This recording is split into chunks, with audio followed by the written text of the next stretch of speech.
It had always felt like the safest place in the world, his friendship.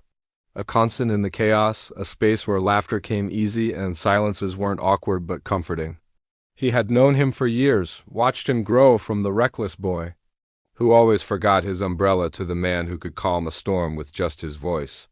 They'd spent too many nights lying on rooftops, talking about everything and nothing, the city glowing around them, like a silent witness to a friendship that once felt unbreakable. He never said it out loud. But somewhere along the way, admiration turned into something more. It wasn't planned. It was in the quiet ways, how his heart beat faster when their arms brushed, how he remembered every little thing he liked, even the weird way he dipped fries in ice cream. There was never an intention to ruin anything, never a plan to confess. Just being close had always felt like enough, until the night it all shattered. He hadn't meant to overhear. He was looking for his charger, the one he'd lent him days ago. The door to the apartment was open, laughter spilling out, familiar.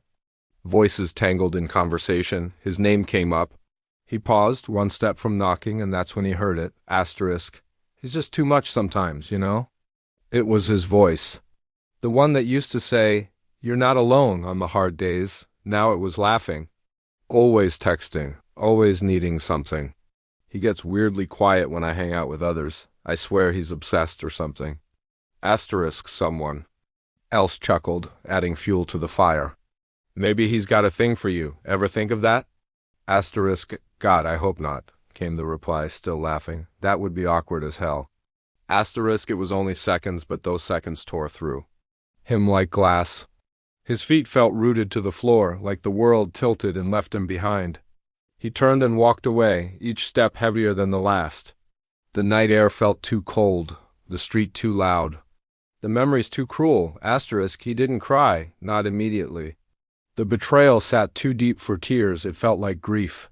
Not just for what was lost, but for the version of himself who believed that kind of loyalty couldn't be faked. The version who smiled at his texts, who showed up even on days he had nothing left to give. That version was gone now. The next few days blurred. He stopped replying to messages, stopped showing up at usual spots. Friends noticed, but none asked the right questions. Maybe they knew. Maybe they didn't care enough to dig. He started walking aimlessly at night, avoiding people, avoiding memories, avoiding himself.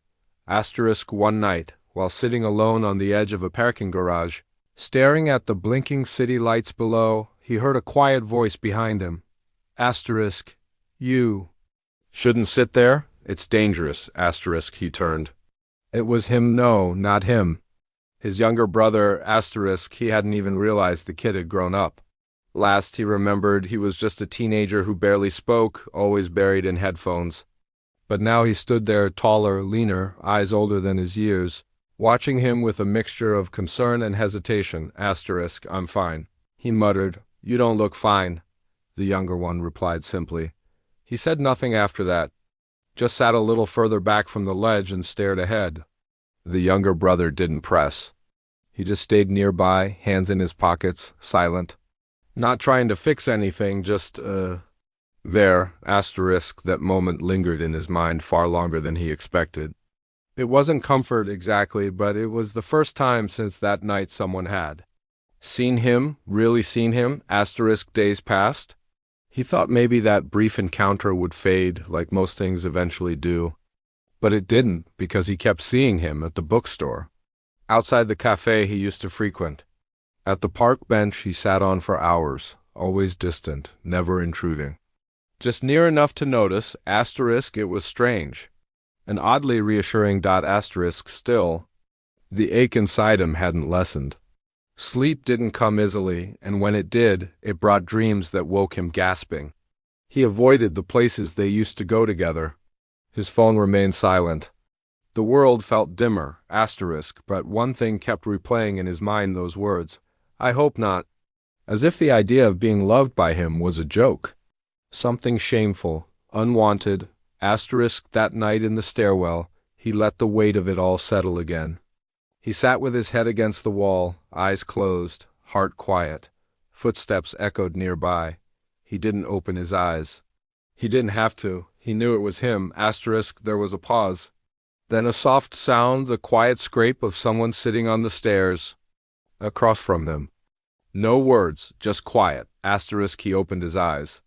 The younger brother sat there, hoodie pulled over his head, knees tucked close, looking at nothing in particular. You don't have to keep showing up, he said, voice tired. I know, came the reply, and somehow that answer was enough to keep him from feeling completely alone. The days unfolded in silence. He no longer moved through the world as he once did, no longer with purpose or joy or even routine. He became a shadow of the version of himself he used to be, the one who laughed easily, the one who trusted too deeply. There was a kind of quiet he carried now, a stillness that others mistook for strength, but it was only the echo of all the things he didn't say anymore. Asterisk. He spent hours in places where people passed but didn't pause. On long park benches under skeletal trees, in near-empty cafes where the music hummed low, at the library in the farthest corner surrounded by dust and the smell of forgotten pages. He didn't want to be found, but he wasn't entirely alone either, because the younger brother kept showing up, always by chance, or so it seemed. First at the corner cafe, standing in line behind him, offering a nod and a hesitant half-smile. Then again outside the subway, holding an umbrella under gray skies, lifting it wordlessly over both their heads when the rain came down hard. Another time, at the bookstore, sliding a paper-wrapped cup of tea toward him across a shared wooden table, then disappearing into the poetry aisle without a word. Asterisk, he hadn't invited him. And yet, his presence never felt like an intrusion.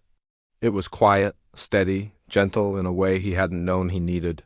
Asterisk, there was something disarming about the younger brother. He didn't fill silences with questions. He didn't ask about the friendship or the fallout or the reason his eyes looked hollow some days. He just offered small things, a warm drink, a moment of shade, a seat beside him on a cold bench. And slowly, almost unwillingly, he began to talk.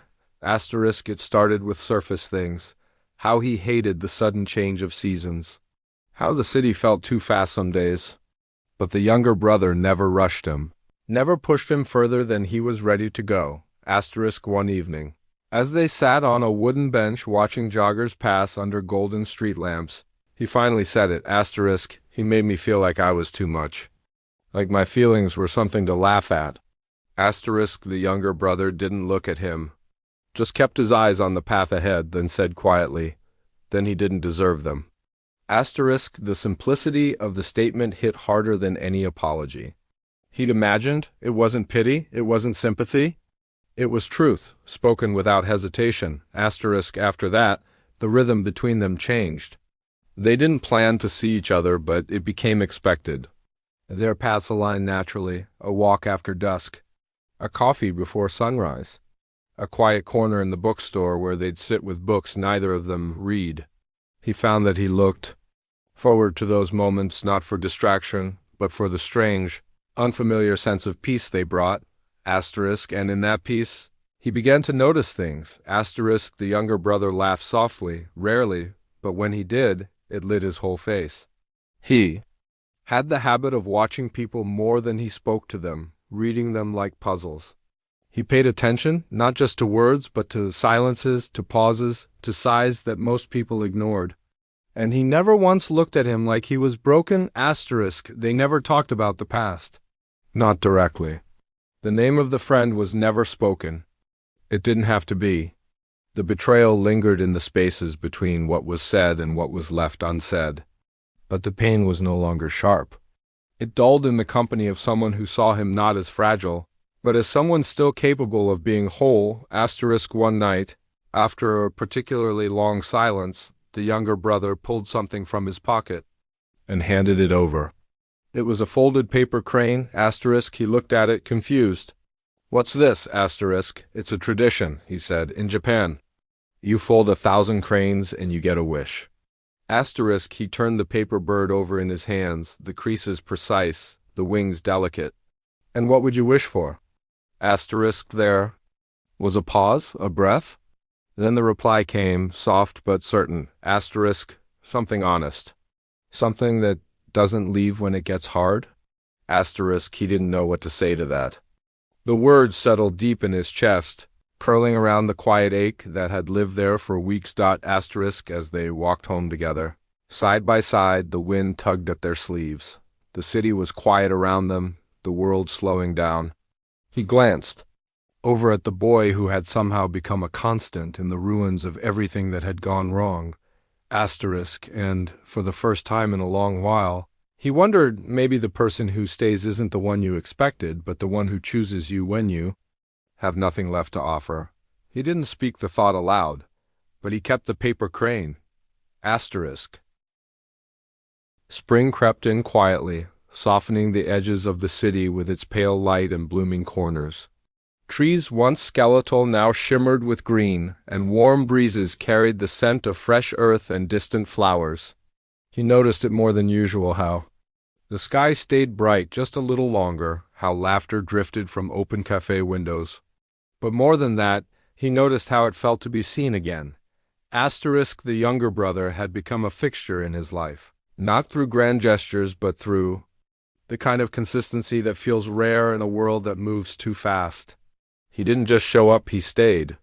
Through quiet mornings with shared coffee, through walks that never had destinations, through silences that didn't press but comforted. Something had shifted between them, something unspoken but deeply felt. Asterisk, and yet guilt lingered like a shadow, just beyond reach. Asterisk, he caught himself smiling more when they were together, laughing at things that didn't used to be funny. He found comfort in the younger man's presence, in the way he listened without judgment and responded with a clarity that felt grounding. But underneath the growing fondness was a quiet war, because every time his heart leaned forward, a voice inside pulled him back. He's your friend's brother. No matter how broken that friendship had become, no matter how deep the betrayal had cut, the connection still lingered like a binding thread. Crossing that line felt like breaking something that wasn't his to shatter. And yet, each day made it harder to ignore the way he felt. Asterisk, it became clear the younger brother felt it too. Asterisk, there were moments that revealed it, not through words, but glances that lingered a second too long, the way his hand sometimes hovered near his before pulling back, the soft, unreadable smiles when their eyes met unexpectedly. But they both danced carefully around the line, as if acknowledging it might change everything. Then came the night of the family dinner. He hadn't planned to go. The invitation had been casual, passed through mutual friends and cousins who hadn't yet heard about the fracture. But the younger brother had asked softly, almost hesitantly, "You'll come, right?" And so he did. The apartment was loud with familiar voices and old stories. There were too many faces, too much laughter, too many eyes that reminded him of a past he hadn't quite outrun. And there he was, his former best friend, standing at the kitchen counter like nothing had ever changed, like he hadn't turned loyalty into a punchline. Their eyes met only once, and it was brief, cold. Indifferent. Asterisk, he tried to avoid him the rest of the evening, staying close to the younger brother, who seemed to understand without needing to ask. They sat close on the couch, knees almost touching, speaking softly over the noise. The younger brother's hand rested near his own, close enough to feel the warmth but not quite bold enough to reach. Asterisk, but the peace shattered the moment the older brother approached. Asterisk, didn't think you'd show up, he said, too loud, too casually. His eyes scanned the space between them, lingering a fraction too long. Didn't realize you two were so close these days. The implication hung in the air like smoke. The younger brother stiffened but didn't move. He looked up, voice calm but pointed. You never cared about who showed up, just who stayed. Asterisk, for a moment, silence enveloped them. Then the older brother smirked and walked away, leaving behind a heaviness that didn't lift. Even after the noise resumed. Asterisk, later, as the guests thinned and the apartment quieted, he found himself standing on the balcony staring out at the distant city lights. The younger brother joined him after a few minutes, not saying anything at first. You don't owe him your silence, he said finally. He turned, searching his face. I don't know how to stop carrying it. Asterisk, the younger brother, leaned against the railing beside him, close but not touching. Then let me help you carry it until you do. Asterisk, it was the gentlest offering he had ever received, not a rescue. Not a declaration, just a quiet willingness to stay. Asterisk, he looked down at their hands, side by side against the cold metal, then back. Up at him. It scares me, he admitted. Asterisk. What does? Asterisk, that this could be real. Asterisk, the younger brother's smile was small, but steady. Then let it be, even if it's slow, even if it's quiet. Let it be real anyway. Asterisk, and just like that, something inside him softened, not healed, not forgotten, but softened enough to believe that maybe, just maybe, love could grow in the space where betrayal once bloomed. Asterisk, he didn't take his hand that night, but he didn't walk away either. Asterisk, the days that followed felt like moving through water. Everything slower, quieter, more deliberate. He began to exist in moments rather than hours, in shared glances, in brief silences that meant more than full conversations, in the subtle press of shoulders in crowded spaces, or the lingering pause before goodbyes that now felt too short. He still hadn't said the words, not out of uncertainty, but because he understood what they would mean once spoken. There would be no returning to the space they occupied now, where affection lived in the margins and nothing was yet defined. It was safer here. And yet, every time he looked at the younger brother, he realized how much he wanted to step beyond. That safety, asterisk, but life, as always, had its own sense of timing. It began with a message, from the one who had betrayed him. Asterisk, short, unassuming. Can we talk? Asterisk, he stared at the screen for a long time before responding. And when he finally did, it wasn't because he wanted closure, but because he needed to confirm that it no longer had power over him. Asterisk, they met at a quiet cafe near the edge of the city, the kind of place no one went to without reason. The familiarity in the older brother's voice was jarring, like wearing a shirt that no longer fit. He spoke like time hadn't passed, like memories didn't carry weight. Asterisk, I made mistakes, he said, leaning back in his chair, but I didn't think it'd cost me everything. Asterisk, it took him a moment to answer. Then, you didn't just make mistakes. You knew what you were doing when you did it. Asterisk, the older brother didn't argue. Still, you were my best friend. Asterisk, he looked out the window, watching the light shift across the glass. And you were mine.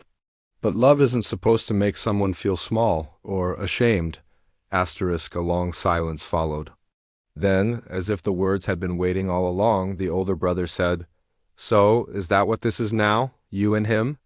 Asterisk, the question came with no anger, only something bitter, laced with disbelief. Asterisk, he didn't flinch. It's not about you. Asterisk, maybe once it would have been. Maybe once everything had revolved around his approval, his presence, his betrayal, but not anymore. The gravity had shifted. Asterisk, the conversation ended with no dramatic conclusion. No apologies that undid the damage. Just the quiet understanding that what had once been would never be again. Asterisk, when he returned home that evening, the younger brother was waiting outside his building. Not by chance? Not this time, asterisk. You saw him, he said, not as a question, but a quiet observation. Asterisk, he nodded, unsure how much to offer. But before he could speak further, the younger brother added, Did it change anything? Asterisk, he hesitated. It made everything clearer. Asterisk, for a moment, neither of them moved. Then the younger brother stepped closer, his voice steadier than ever. Then I need to tell you something before it becomes something we're both afraid. To say, his heart beat painfully against his ribs. I love you, asterisk, the words didn't feel sudden. They didn't feel rushed. They felt like the conclusion of a story written in the spaces between each shared moment. Asterisk. He didn't respond immediately, not because he didn't feel the same, but because he wanted to be sure that this wasn't a response to heartbreak, to loneliness, to need. He wanted it to be real, solid, undeniable. Asterisk. I've loved you for longer than I knew, he finally whispered, but I was afraid it wasn't allowed. That I didn't deserve it, that I'd be hurting someone else again. Asterisk, the younger brother's gaze softened. You can't betray someone who walked away first. Asterisk, those words settled something inside him. The weight he had been carrying for months, the guilt, the shame, it loosened its grip. Asterisk, they stood there, in the glow of the streetlight, close, but not yet touching. Asterisk, he reached out then, slowly, taking the younger brother's hand into his own. Their fingers laced together like they'd done it 1,000 times before. Asterisk, this wasn't the love story he thought he'd have. It wasn't built on promises or declarations, but on the quiet resilience of two people who had survived being overlooked, who had learned the difference between affection and intention, who had chosen each other not despite the past, but because of it. Asterisk, he looked at the boy beside him, not the brother of someone who once mattered, but the man who had been there when no one else stayed. The man who saw the bruises beneath his silence and waited patiently until he was ready to speak. Asterisk, whatever came next would not be perfect, but it would be theirs. And for the first time in a long, long time, that felt like enough.